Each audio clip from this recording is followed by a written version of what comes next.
Hello YouTube, it's Russ Strock on the 24th of October and I am back in my wine cellar. I wanted to show you all what it looks like now to have active fermentation underway in all three of my batches. The first batch that I have here is the blackberry, and then I've got the mulberry, and I've got another mulberry. And you can see the crust here on the top, right through the barrel of the seeds and the skins of the mulberries. The same thing here. You can see it kind of ends about there. But I'm going to have you, and this is the blackberry batch, and the crust is a bit thinner, but I'm going to have you just watch and listen for a minute. This middle one is very, very active, but the one in front of me too, the blackberry, is doing well.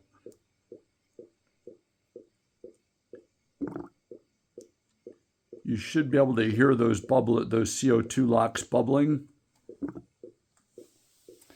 and moving along.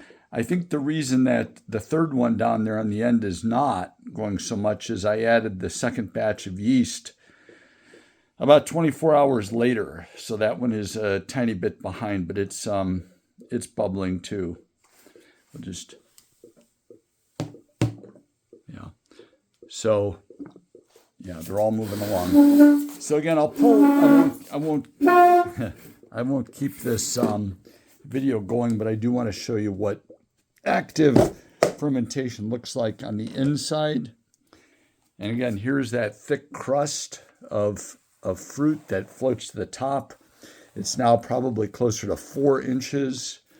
I like to smash it down in there about twice a day. Morning and evening. It's close to 6 o'clock in the evening right now, and I did it this morning.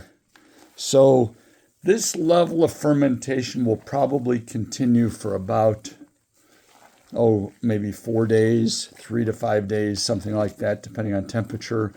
I'm going to put this video on pause for a second, stir it up, and I'll come back on. All right, I've just stirred this up real well, and this is exactly what I want this to look like about now here, 48 hours or so after I pitched the yeast. It's very frothy, very bubbly. This is ideal. This is just a textbook example of what I would hope to have happen about this time. I'm going to open up the blackberry next. And we'll take a look at how the crust looks on top. Oh yeah, nice. I showed that from the side, but again, you can see kind of the frothiness starting up when I kind of push it under. I will put this on pause, stir it up, and start this again in a minute. So here we go. I just am unable to stir it with one hand, but this is what active fermentation looks like, primary fermentation. About 48 hours after pitching yeast in a batch of blackberry wine. So this, again, is almost textbook classic look. Lots of frothiness, bubbling nicely, not too active. I've got the temperature down here just about right. It's probably about 66 degrees or so down here in the basement.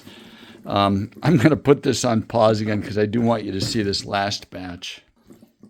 So here's the third batch that I pitched that second package of yeast in 24 hours after the first.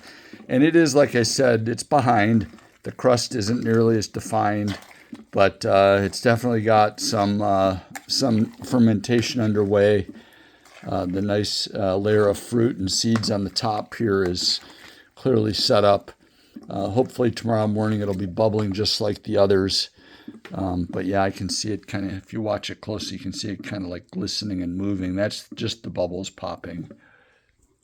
Okay, I got that cap all stirred in now on that third batch, and you can see it looks similar to the others. Not quite as frothy and not nearly as active, but hopefully it'll catch up here another day.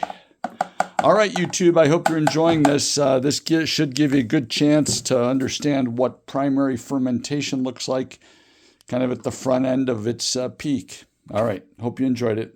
If you did, hit like or subscribe. Have a good evening. Bye-bye.